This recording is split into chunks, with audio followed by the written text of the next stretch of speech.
Praise the Lord! Salamat sa buhay na meron tayo ngayon. Naniniwala ako na ang Diyos ay hindi yan titigil. Hindi yan titigil kahit tayo gusto nang tumigil. Amen? Napansin nyo, dami nating dahilan sa buhay na ako. Kapag alam nyo, ganito ako ka-aware. Masyado akong mapagbantay. Pag may naririnig na kaagad ako na kahit konting dahilan, nag-pray na kaagad ako. Konti lang na diskusyon. Oops! Preno. Alam niyo ba kung bakit? Si Satanas, excited yan. Excited yan na magkamali tayo. Once na ginusto natin, pumayag tayo sa gusto niya, nalingat tayo, tuloy-tuloy na yan. Ayaw mag-church. Yan po ang resulta. Pero purihin ang Panginoon, kung doon sa pagiging mapagbantay mo, nagagawa mo pang panalangin, Lord, huwag mong payagan na ang gawa ni Satanas ang maghari at mamuna. Amen? Palakpakan natin ang Panginoon kasi nandito kayo eh. Hallelujah. Hallelujah. So, meron akong ituturo kayo. Sayang, wala yung marami sa inyo, no? Sayang. Nanghihinayang ako. Kasi ito po ay napakaganda. Alam niyo kung bakit ang tao ay pabago-bago ng desisyon pagdating sa pakikipagrelasyon sa Diyos? Bibigyan ko po kayo ng dahilan. Pag binasa niyo sa Exodus chapter 20 verses 1 to 17, 10 Commandments. Alam mo ba ibig sabihin ng 10 Commandments? Ang isang ibig sabihin ng 10 Commandments ay the moral law or the moral standard of God. Yun po yung ibinigay niyang standard na dapat sundin ng tao in relation to his relationship to God. Una, yung relasyon niya sa Diyos. Yung first 3 o first 4 verses, patungkol yun sa Diyos.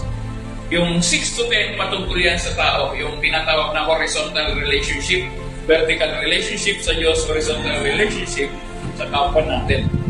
So yun po yung kautusan. At yun yung sinasabi ng Diyos, ito sundin mo itong lahat. Yung patungkol sa akin, yung patungkol sa tao. At ano magiging resulta nun? Pag nasunod mo yun, yung kaganapan ng pagiging isang mananampalataya ay makikita nyo ang resulta. Kaya po tinatawag yan ng moral law kasi yun po yung pinaka-guide kung paano tayo mamumuhay bilang mga anak ng Diyos. Ngayon, siyempre may tanong tayo, is it possible na masunod natin yun? Pag ibinigay ng Diyos, kaya mong sundin. Hindi siya magbibigay ng hindi mo kaya. Tama ba? Kaya pagdating sa Old Testament, nakalahan yun yung 10. Pagdating sa New Testament, ginawa ng Diyos, ito ang 2 dakilang utos. Ano yun? Love your God. Ito po yung first 4 ng 10 Commandments. At ang sabi niya, love your neighbor, yun po yung 6 to 10 Commandments. As I love you. Kaya maliwanag po yan eh. Kaya pag nagawa mo yun sa taas, lalong madali mong magawa yung para sa relasyon mo sa tao. Praise God. So, pinahapyawan ko lang yan kasi napakaganda na pag-usapan natin ito dahil ang konsepto po ng moral law, yun po yung pinaka-measuring rod or panukat ng Panginoon kung ikaw ay qualified para mapunta sa langit. Nakuha natin? Kaya pag binasa nyo ang Revelations 21 verse 8, nakalagay lahat doon ng violation of the 10 Commandments. Napansin nyo?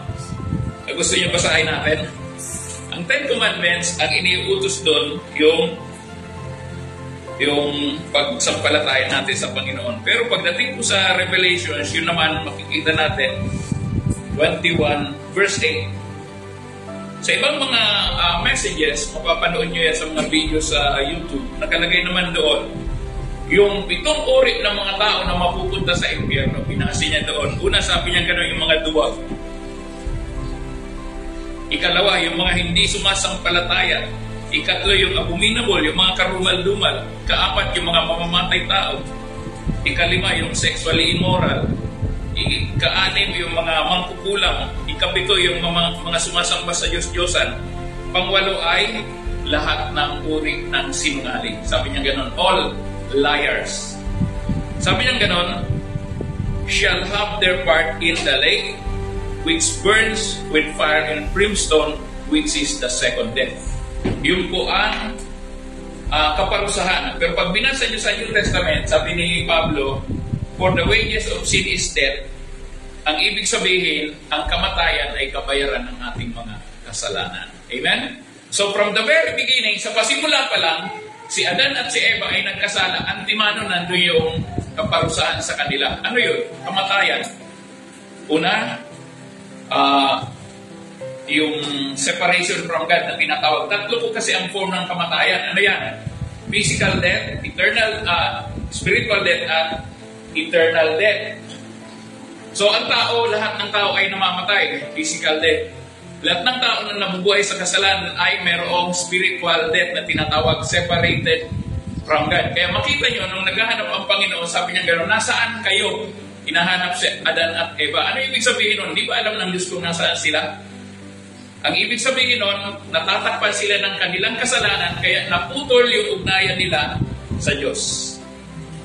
Yun ang nakahadlang po doon, yung kasalanan ng tao. At ano pa, yung panghuli, eternal death. Pag ikaw ayaw sumampalataya, itinanggi mo talaga ang Panginoon, yun na, yung eternal death or eternal separation from God. Okay, now, binigyan ko lang ito ng pahapyaw kasi may kinalaman po dyan ng ating mensahe. So, sulat niyo po, ang mensahe natin ay sa umagang ito ay why God hates sin so much. Bakit ba galit na galit ang Diyos sa kasalanan? Now, it is wrong, hindi po tama. Yung marami kong naririnig na babasa ng mga post. Sabing ganon, ng marami mga preacher ko man din, mga manggagawa ko man din nag-post. Sabi niyang ganon, God hates sin but loves the sinner. Tama ba yun? Napupuot daw ang Diyos sa kasalanan, pero mahal niya ang mga makasalanan. Ha? Ano sabi sa Revelation 21:8? Yung lahat ng mga makasalanan ay saan?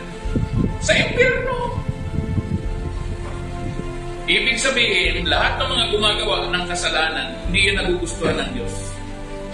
Kaya hindi tama sabihin na God hates sin but loves the sinner. He loves the sinner, tapos doon niya itatapon sa impyerno. Kasi mahal ko, tama ba yun? So, hindi siya akma sa principle ng ating Panginoon. Now, dito po sa ating title, Why God Hates Sin So Much.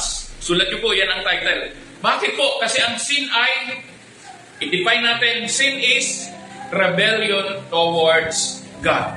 Pag sinabing rebellion, yun po ay pakikipag-away sa Diyos. Di ba may mga rebelde sa Pilipinas at kahit sa ating bansa, nakikipag-away yun sa gobyerno kaya tawag ay rebelde. Okay, now, para maliwanag, no? Sin refers to any thought. Ang ibig sabihin nito ay, ang kasalanan ay tumutukoy sa kung ano may yung laman ng iyong isip, ng iyong salita, at ng iyong mga aksyon laban sa Diyos. Pero bago tayo magpatuloy, muli po tayo ay dudulog sa Panginoon. Ama naming Diyos, sa umagang ito, maraming salamat sa iyo dahil hindi ka tumitigil para ayusin kami. Salamat na mahal mo kami. Kaya last Sunday, yung patungkol sa pagdidisiplina sa amin, ang mensahe mo ngayon naman kung bakit galit ka sa kasalanan. Lord, magpakahayag ka po at ipakita mo ng maliwanag sa amin na magkaroon kami ng unawa bakit ayaw mo sa kasalanan at namumuhay ka rito. Panginoon, salamat dahil patuloy kang gumagawa para ayusin kami at turuan kami na mamuhay sa kabanalan. Pinupuri ka namin, Ama. Sa umagang ito, dalangin namin na maging mga manunood ngayon sa Facebook Live ay magkaroon ng pagpapalang spiritual, kagalingan kung kailangan nila ng kagalingan. We just pray for them, Lord God, na magpalain po sila in any way ayon sa iyong kalooban. Salamat, Ama. Pinupuri ka namin sa pangalan ni Jesus.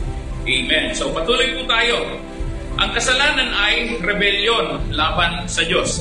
At ito ay tumutukoy, so sin refers to any thought, word, or action that goes against God's will. Kung ano man yung iniisip mo, kung ano man yung sinasabi mo at ginagawa mo laban sa kalooban ng Diyos, ang tawag po yan ay kasalanan. At yan ang sabi ng Biblia. Ibig sabihin ng kasalanan ay disobedience to God's command, pagsuway sa mga ipinag-uutos ng Diyos. Ibig sabihin, pag hindi ka sumunod, it is a failure to live up to His standards. Kapag ka merong standard ang Diyos at hindi mo yun nasundan, ang tawag po dun ay kasalanan. Sa ibang translation, sin is missing the mark. Sino sa inyo nakakita na ng yung below, yung circle, yung tinatarget? Yung pinakagitna, yung po ang bullseye. Kapag ka hindi ka tumama sa gitna, ang tawag doon, you miss the mark. So yung pang ibig sabihin ng kasalanan. Ito ang standard ng Diyos, dito ka pumunta. Hindi mo sinunod yung kanyang kalooban, yung kanyang palatuntunan.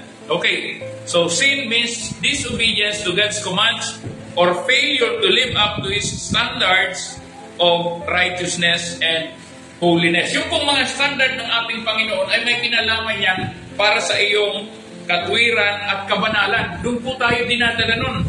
Bakit mayroong kautusan ng Diyos? Pag binasa nyo, nag-review kayo, pag pinag-aralan nyo po ang Ten Commandments, makikita nyo, kaya pala gusto niya ganito ang gawin, kaya pala ayaw niya na ito ang gawin. Napansin nyo, yung first 4, yun yung sinasabi niya, ito ang gawin nyo. Pagdating sa 6 to 10, ito ang huwag nyong gagawin. Yung pagnanakaw, pagpatay, pagsinungaling, pagiging false witness, pagsamba sa Diyos-Diyosan, lahat yun. Okay, ngayon, sabi rito, sin entered the world. Paano nga ba pumasok ang kasalanan sa sanlibutan? Nagsimula po ito nung si Adan at si Eva ay nagkasala at damay-damay na tayo. Bakit po? Tayo ay galing sa kanila. May tinatawag tayo na congenital sin. Ibig sabihin, mula nung tayo ipinanganak, dinadala na natin ang kasalanan ng ating mga magulang na si Adan at si Eva. Kaya lahat ng tao ay makasalanan. Sabi sa Roma, Kapitulo 3, talatang 10, 11, 12 at 23. Nakalagay po yan doon lahat.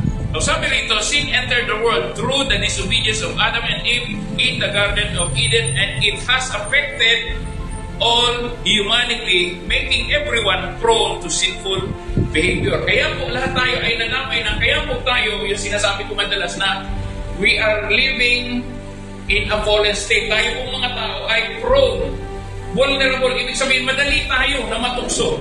Madali tayong mahigop ng pagkakasala. Prone tayo, bakit po? Yun po yung bunga ng kasalanan ng ating mga magulang na minana pa natin noon. Okay?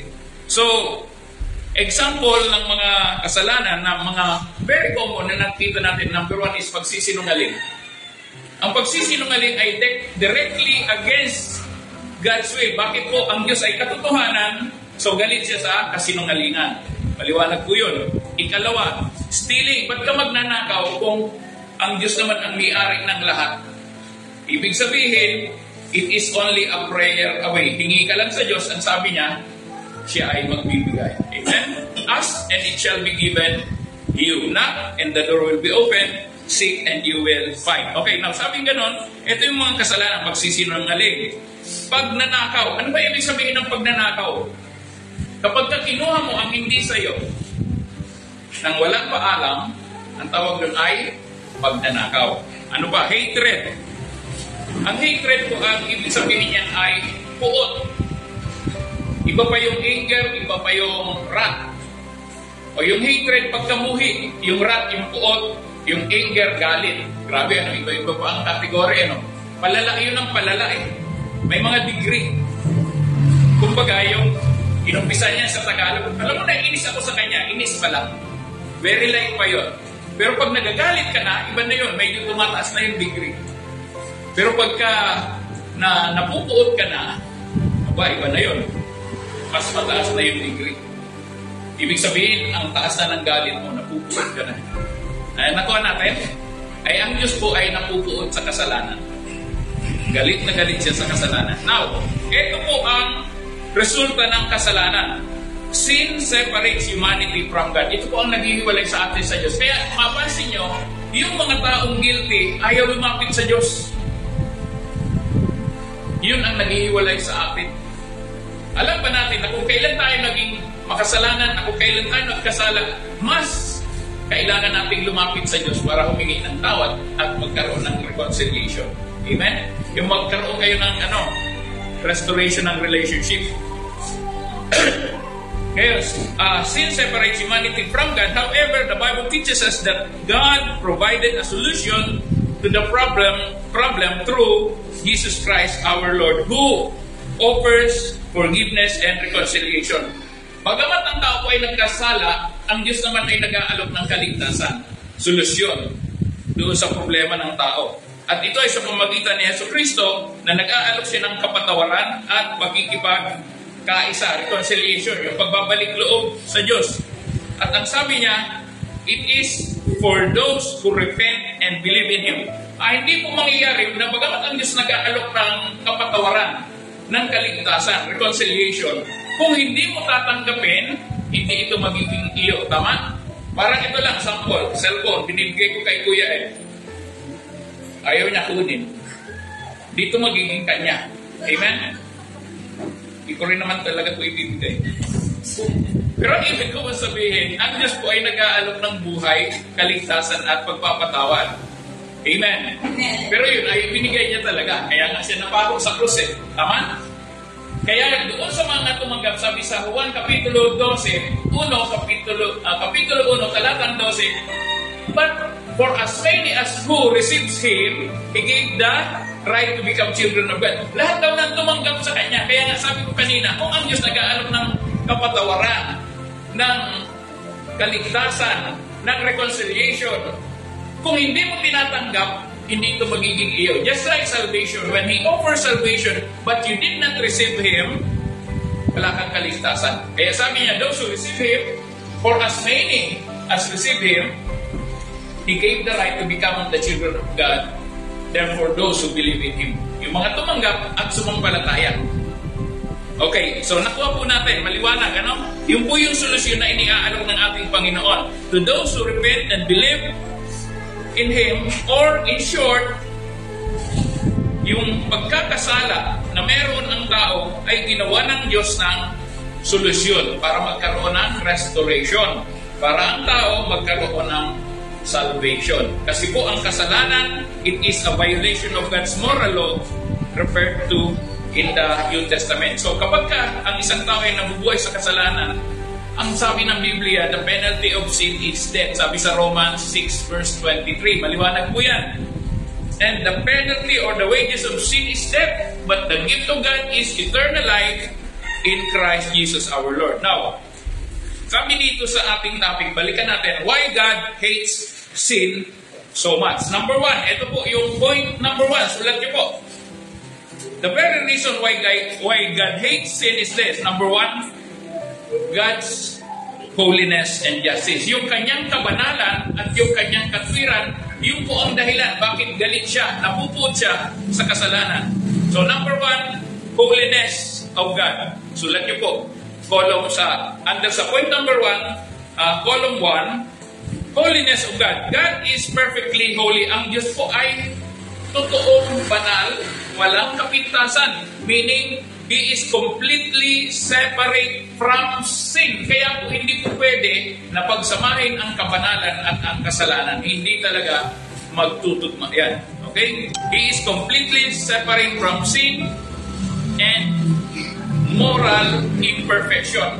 Siya po ay Diyos na perfecto. Walang pagkakamali, walang anumang shade of walang anuman na black sa Kanya, walang man lang anong makikita sa Kanyang kapintasan. Yun po ay sabi rito sa Isaiah, tingnan niyo po.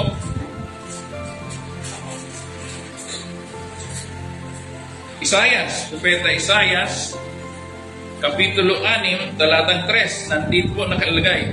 And he cried to another and said, Holy, holy, holy is the Lord of hosts, the whole earth is full of His glory. Sinasabi dito ng ating Diyos ay banal. At sa 1 Peter chapter 1, nakalagay din po rito, 1 Peter chapter 1 verses 15 and 16. 1 Peter 1 verses 15 and 16.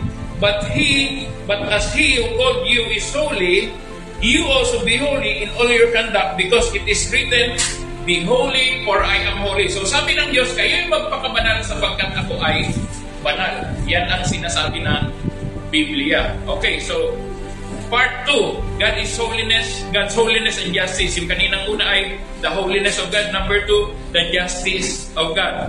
As a perfect, just God, He cannot overlook or tolerate sin. Hindi niya po pwedeng palagpasin ang kasalanan. Kaya nga, yung mga tao, sobrang mas mabait pa sa Diyos, pinapalagpas ang kasalanan. Kapag ginagawa ko yun, nagagalit yung nakakakilala sa akin, "Uy, huwag kang ganyan." Sabi ko, mas mabuti ka pa sa Diyos. Ang Diyos nagagalit, ang Diyos nga pinapatay mo na ayaw sumunod sa Kanya. Ikaw naman, kabait mo, mas mabait ka pa sa Diyos. Napapansin nyo yan? May mga tao ganun. Playing God, ang tawag doon. Hindi niya pwedeng i-tolerate as kasalanan. Kaya pag nagkasala, kaya alam niyo po ngayon, ang daming matitigas ang ulo na tao. Simula pa lang yan sa magulang. Pag kayong magulang, hindi mo pinagalitan ang anak mo, asahan mo yan. Paglaki niya, may sungay. Buti kong isa lang. Utusan mo, hugas ka ng piga, wait lang. Yung wait lang, bukas pa yun. Marami ngayon, kahit na mga may edad na, naku po, nakakalungkot. Problema ng mga magulang yung ganung mga anak na ayaw makinig sa kanilang magulang. At problema din ng Diyos yung mga magulang na ayaw magdisiplina sa anak. Alam niyo ba sabi sa Proverbs, sa Old Testament, sabi ng Panginoon, "He who does not discipline his son hates him." Ang sino man daw na hindi nagdidisiplina sa kanyang anak ay namumuhay sa kanyang anak without you knowing it. Akala mo okay ka lang. You are hating your son, your only son, your own son. Hindi alam ng mga tao yan eh. Kaya kung nagbabasa ka ng Biblia, nakikita mo yan eh. Kaya hindi tama na hindi mo pagsasabihan ang anak. Alam niyo ba yung iba, grabe magdisiplina ng mga bata. Pero sa akin po, ina-appreciate ko yung marunong magdisiplina sa mga bata. Yung kailangan pagalitan.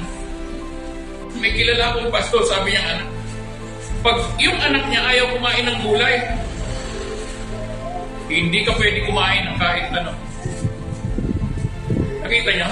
Kaya nung natuto, yan, naging healthy. Bakit? Gulay ang kinakain. Ngayon, yung mga bata, Jollibee. Ayaw po niyan. Ano gusto nila? Social pa, wala nang kaya magtrabaho. Maghahanap pa ng Jollibee. Di po ba? It's unfair. Sa totoo lang, hindi ka matutuwa kung gano'n ang anak mo. Ano pa? His justice requires that sin be punished. Alam niyo yun? Dahil ang Diyos ay Diyos ng katwiran, hindi siya pumapayag na mag-tolerate ng kasalanan. He demands punishment for sin.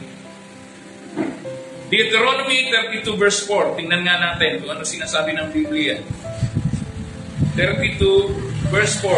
He is the rock, His work is perfect, for all His ways are justice. A God of truth and without injustice, righteous and upright is He. Pagdating sa awit, Psalms 89 verse 14. Tingnan niyo pong maigi. Psalms 89 verse 14. Sabi rito, righteousness and justice are the foundation of your throne. Yan po ang pinakapundasyon ng trono ng Diyos. Mercy and truth go before your face. So His justice requires that sin be punished because it violates His holy nature and disrupts the order and harmony of His creation. Ang Diyos po ay banal. Ang Diyos po ay Diyos ng katwiran. Kaya hindi po pwede na yung kasalanan mo palalagpasin ng Diyos. Kaya ang sabi sa Old Testament, sinners will not go unpunished. Maliwanag po yan. Hindi mo alam na nagkasala ka, parurusahan ka pa rin ng Diyos. Bakit? Sin demands punishment. So number 2, why God hates sin? Because God is holy and ang sabi doon, because of His holiness and justice. Number 2, why God hates sin? Number 2, because of sin and its consequences. Alam niyo po ba, sino nakakaalala na si Lazarus ay namatay? Kapatid ni Martha at Maria. Namatay siya, di ba? Tama? At doon mismo, sa kapitulo yun, sa John chapter 11, verse 35 yata yun, the shortest verse in the Bible, He wept. Doon umiyak ang Panginoon. Ba't siya umiyak? Nakita niya kung ano ang consequences of sin. Death, nakita niya. Nalungkot siya, umiyak siya, he wept. Sabi niya ganun, bakit yung kaibigan niya na si Lazarus ay namatay? At ang sabi niya, eto ang bunga ng kasalanan. Nakuha natin? Hindi natutuwa ang Diyos sa kasalanan. At lalo naman sa consequences nito. Sin is not just a violation of God's moral law, but it is fundamentally rebellion against God who is holy. Kaya nga pagdating dito sa Romans chapter 3 verse 23, basahin po natin. Romans 3 verse 23, sabing ganon, all have sinned and fall short of the glory of God. At sa 1 John 3 verse 4, makita natin, 1 John 3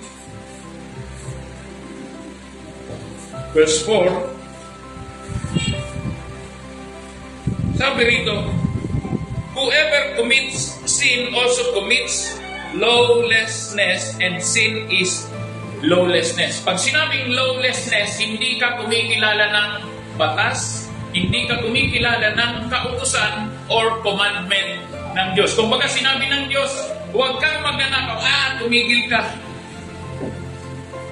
Hindi mo kinikilala yung sinasabi ng Diyos. Yun pang ibig sabihin ng lawlessness. Wala kang batas, wala kang kautusan na sinusunod. Kaya lawless. At kapag ang isang tao ay nagkasala, yun po ang turing ng ating Panginoon. Whoever commits sin also commits lawlessness, and sin is lawlessness. Kaya galit ang Panginoon kapag tayo ay nagkakasala. It disrupts the relationship between humanity and God. Yun po yung nagiging dahilan para magkaroon tayo ng pagitan sa Diyos. Now, number 2, part ng sin and its consequences. Number 1, the nature of sin. Number 2, the consequences of sin. The scripture clearly states that ultimate consequence of sin is death. Yung pong pinaka-ultimate na resulta, bunga ng ating mga kasalanan ay kamatayan. Kaya merong kamatayan. Separation, spiritual separation, eternal separation, and physical separation from life. Kapag ka namatay ka, humiwalay ka na doon sa buhay. Physical death. Okay? Ulitin ko po, ang tatlong uri ng kamatayan. Number 1 ay physical death, which refers to yung physical na separation ng katawan mo doon sa buhay. Number 2, spiritual death means the separation, spiritual separation from God. And number 3, eternal death means eternal separation from God. And that is final, the penalty or wages of sin. Number 3, so why God hates sin? Because God's holiness and justice. Number 2, because sin and its consequences. Number 3, because God's love and mercy. Yun po yung mga reasons. And under God's love, the love of God, despite His hatred for sin, God's nature also includes love. Bagamat ang Diyos ay namumuhi, napupuot sa kasalanan, pero ang kanyang nature ay pag-ibig, love or pag-ibig. Sabi nga sa 1 John 4 verse 8, God is love. Ang Diyos po ay pag-ibig. Kaya kahit pagalit siya sa kasalanan, namumuhi siya sa kasalanan, still, His love was demonstrated by giving His own Son to die on the cross for you and me. In His desire for reconciliation with humanity and His provision of salvation through Christ Jesus, kaya sabi rito, for God so loved the world that He gave His only begotten Son, that whosoever believes in Him should not perish but have eternal life. Ano ang sinasabi doon? Yung mga tao ng mga kasalanan were given the chance and opportunity for them para sumampalataya sa Diyos. Pagkakataon niya, every time makakarinig ka ng Word of God, it is an opportunity for you to change your mind, magbago ng isip, renew your mind, magbalik loob ka na sa Panginoon dahil yan po ay paraan ng Diyos para i-reconcile ka sa Kanya. Number 2, the mercy of God.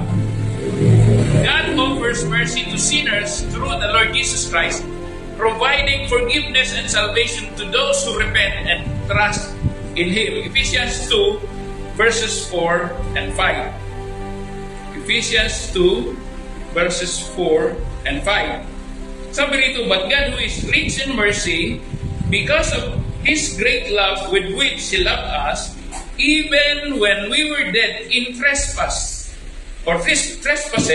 He made us alive together with Christ. and by grace you have been saved. Tingnan niyo po, dahil daw po ang ating Panginoon ay sagana sa habag at awa, at dahil sa kanyang dakilang pag-ibig, na tayo ay inibig niya, na kahit nung tayo ay mga makasalanan pa, binuhay niya tayo kalakip ni Kristo. Ano yung sabihin nun? Because of Christ's death and resurrection, we were also made alive. By Christ, ginawa niya rin tayong buhay. Kaya tayo ay merong pag-asa na doon sa ating eternal life, merong naghihintay sa atin ng magandang future. Ano yun? Yung eternal life with God because of His mercy. Titus 3 verse 5.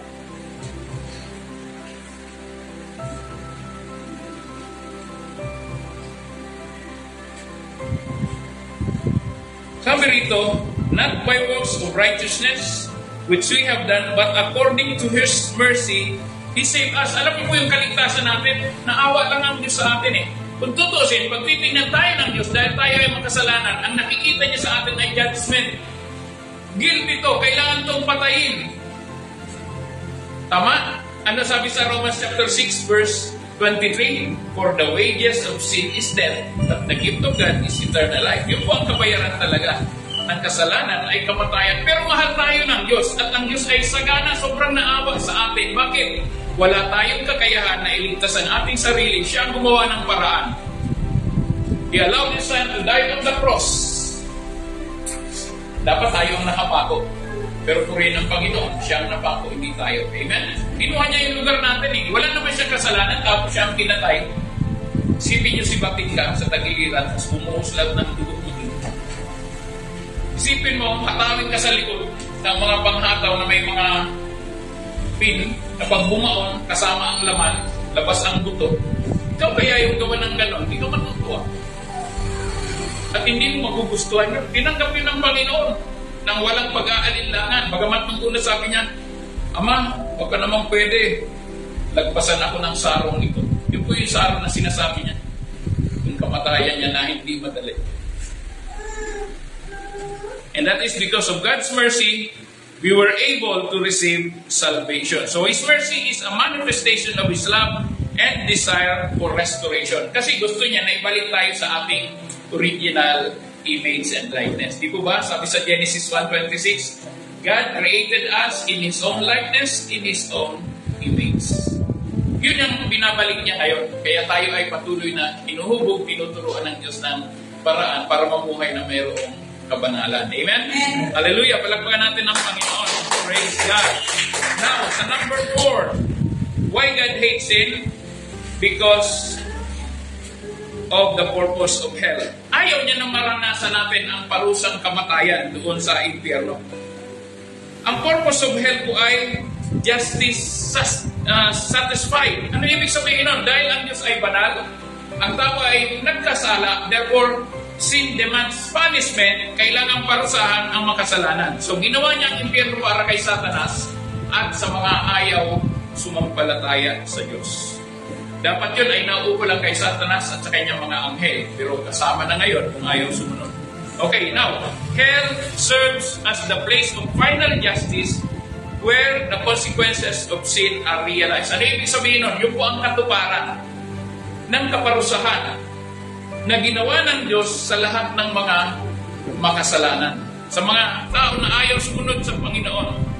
But God demonstrates His consistent application of justice and His commitment to uphold righteousness. Yun po ay paninindigan ng Diyos. Di ba paulit-ulit ko sinasabi sa inyo na ang Diyos, He will always protect His own reputation. Pag sinabi niyang gagawin niya. Amen? Kasi pag hindi mo na siya pwede pagkatiwalaan. Sabi lang ng Panginoon, hindi naman ginagawa eh. Tama? So dahil pinapatunayan niya ito at walang mali dito dahil ang Diyos ay katwiran at wala kang makikita anumang bahid ng pagkakamali sa ating Diyos. He is a perfect God, He is a holy God at walang anumang pagkakamali sa Kanya. Now, pagdating dito sa sumunod, yung choice of accountability, this is under number 4, purpose of hell. The choice and accountability. Okay, tandaan niyo po itong mabuti at makinig kayo. Hell reflects God's respect for human freedom and choice. Ano ibig sabihin nun? Hindi tayo sinakal ng Diyos at inilagay sa isang kahon na pumirmis ka dyan. Anong ginawa ng Diyos?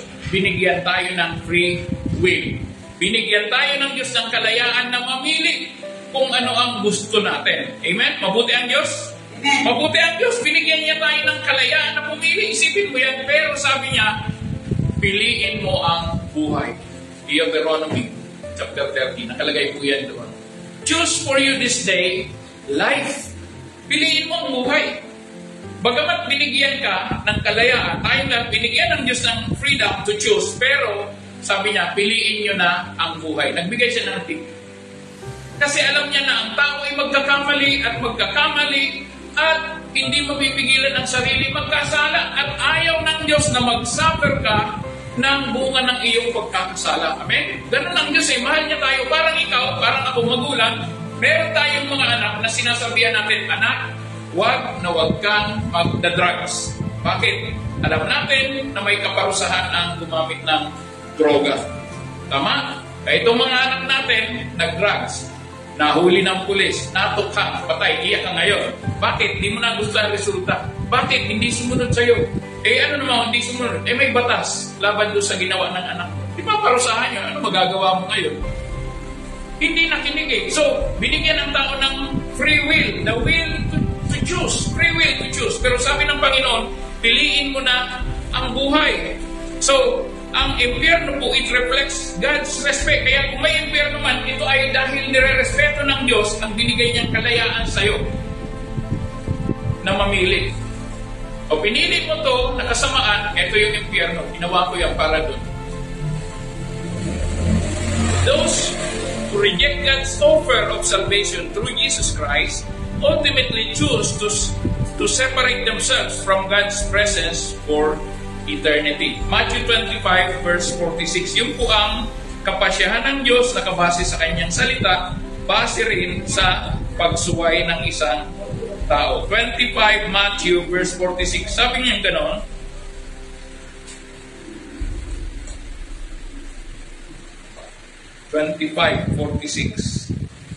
Okay. And this will go away into everlasting punishment, but the righteous into eternal life. Ano po ang tinutukoy dito? Yung kaparusahan na naghihintay para doon sa mga taong pinili na maging hiwalay sa presensya ng Panginoon. Ang kanilang hahantungan ay sa dagat-dagatang apoy. Number 5, and the last point. Why God hates sin? Because of the cross and redemption. Under the cross and redemption is the atonement through Christ.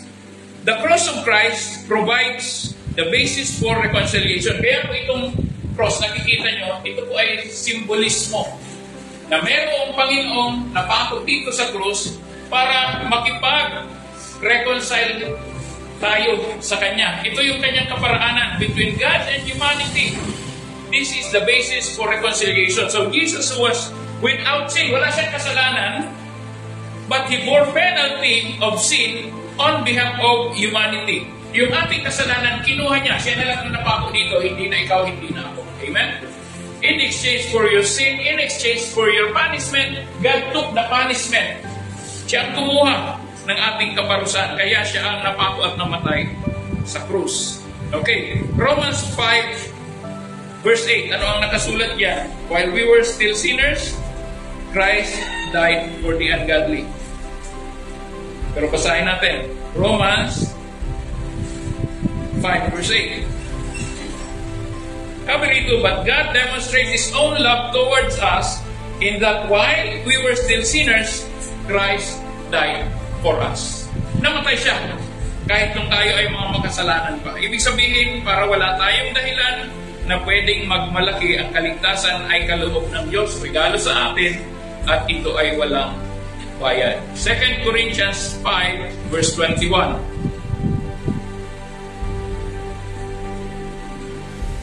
Sabi rito, for He made Him who knew no sin, si Kristo daw na walang kasalanan ay ginawang kasalanan para sa atin, that we might become the righteousness of God in Him. Upang tayo daw ay maging matuwid sa harapan ng Diyos. Kaya sasabihin ng tao, hindi, makasalanan niya.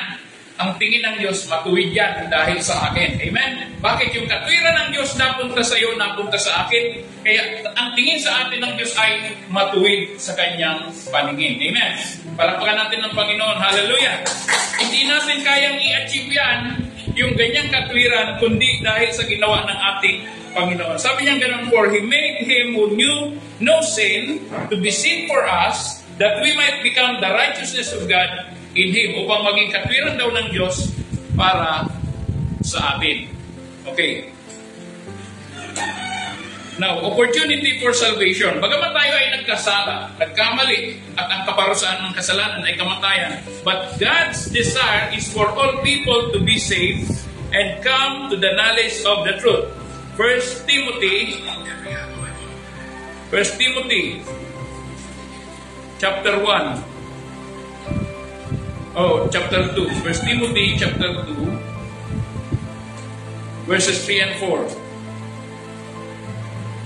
Sabi rito, this is good and pleases God our Savior, who wants all people to be saved and to come to a knowledge of the truth. Tingnan niyo po, ang Diyos po ay God of justice. Pero hindi nga siya papayag na tayo ay magulit sa impyerno. Gumawa siya ng paraan. Yun po ang Diyos. At ito yung sinasayang ng maraming tao ngayon. Alokin mo ng salita ng Diyos, ayaw. Alokin mo pumunta ng church, ayaw. Saan nila gusto? Sa impyerno? Di po ba? Nakita nyo? Ito sinasabi ng Biblia, kahit basahin nyo na lang sa kanila, hindi na ako magsasalita, yun pa rin ang kanilang maririnig pag binasa nila. He wants all to be saved and come to the knowledge of truth. He extends His grace to all, inviting them to repentance and faith in Jesus Christ. Now, for our conclusion as we end, God's hatred for sin and the reality of hell are inseparable from His holiness. Hindi talaga ito may hihiwalay sa kabanalan ng Diyos, yung pagkapuot niya sa kasalanan at sa impyerno. Justice and love, while God's justice demands the punishment of sin, His love and mercy provide a way of salvation through Jesus Christ. Understanding this theological truth helps us appreciate the gravity of sin, of depth of love, yung lalim ng pag-ibig, and the urgency of proclaiming the gospel message to all people. Alam niyo po ba, minsan, meron tayong mga nararanasan ng mga injustices. Yung kawalan ng hustisya. Hindi ka naman pwede kumante. Ginawang ka ng masama, nasaktan ka lang, wala kang magawa. Tama? Ay sasabihin mo, ipagpasa Diyos na lang. Pero nasaktan ka talaga. Amen? Dito sa inyo ang karanasan gano'n. Kinikwento ko sa inyo, ako pa ang ginanon. Pag na raw makikita pagmumukha ko doon sa lugar niya, sina may utang sa akin. Pambihirang buhay. Ang bigat nun para sa akin. Pero ang Diyos po ay nakakaalam ng mabuti. Makikita natin dito na ito ang naghihintay sa mga tao. Kung minsan, parang nakakainip, Diyos, kailan mo ako ipaghihiganti? Diba? Gusto mo kaagad kasi, grabe yung ginawa niya sa akin. Tuwing makikita ko mukha niya. Kumukulo ang aking dugo. Pwede ka na maglagaan ng itlog dyan. Kumukulo na. Grabe, di mo may gano'n. Pero ako magkatrabaho, dalawa eh. Pag magkikita sila, kumukula ang dugo nila. Kaya maya-maya, nag-uupakan eh. Nag-aawat ako. Minsan may kutsilyo pa yung isa, nag-aawat pa rin ako. Kasi mga kaibigan ko pareho eh. Alam, pareho makasalanan eh. Kaya pag nagkikita, kumukulo talaga dugo ko sa'yo. Sabi ko sana, ilagaan mo na lang ng itlog, yung dugo niya kumukulo. May pakinabang pa. Now, ano ang ginagawa ng Diyos? We long for justice. Kagaya niyan, binubuli tayo ng China. Ano gagawin mo? Busin mo yung mga inchik dito? Para makabawi? Kasi nakakagigil na. Lord, ano ba itong ginagawa? Okay lang ba sa'yo na itong ginagawa sa amin, pagbubuli? Hubukan nyo, mabuli kayo. Hindi ka magugustuhan. Gusto nyo, pagulungin yung ulo ng nambubuli sa inyo. Now, ano ang sinasabi ng Biblia dito? 2 Thessalonians chapter 1, verses 6 up to 9. Babasahin ko. Sabi niya gano'n, God is just, He will pay back trouble to those who trouble you. Kangiti yun. Anong sabi? God is just. He will pay back trouble to those who trouble you. Kaya hindi po ako nag-aalala, may nang-aasar sa akin, may nang-iinis sa akin, may gumagawa sa akin ng lahat na ng katampalasanan. Abangan niyo yung araw. Hindi ako gaganti sa inyo. Kawawa kayo. Sabi rito, He will pay back trouble to those who trouble you. Verse 7, and give relief to you who are troubled. And as to us as well, this will happen when the Lord Jesus is revealed from heaven in blazing fire with His powerful angels. Verse 8, He will punish those who do not know God. Nakuha niyo yung essence ng binasa ko. He will punish those who do not know God. Parurusahan daw niya ang mga tao na hindi kumikilala sa Diyos. Maraming mga tao, ayayin mo rito, hindi nila kilala ang Diyos eh. Anong gagawin ng Diyos?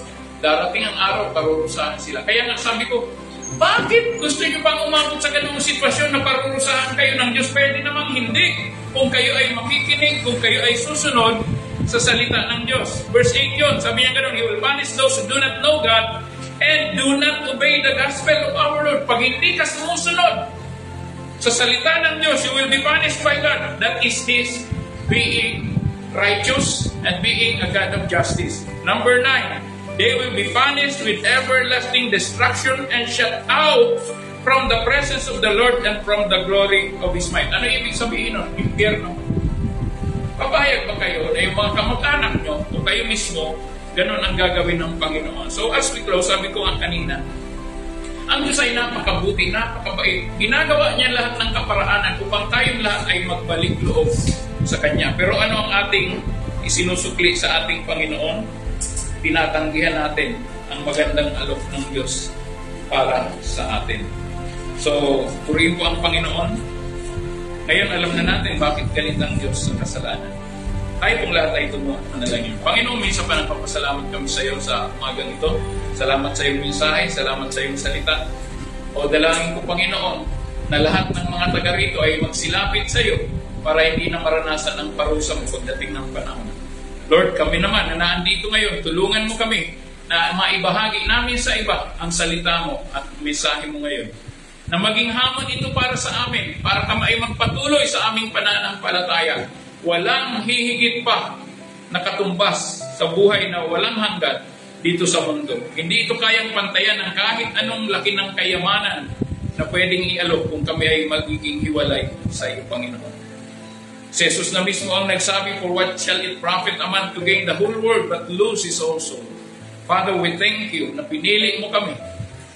You have chosen us para ibukod mo para sa iyo. Kaya salamat ng marami, wala kaming dahilan para hindi magpatuloy.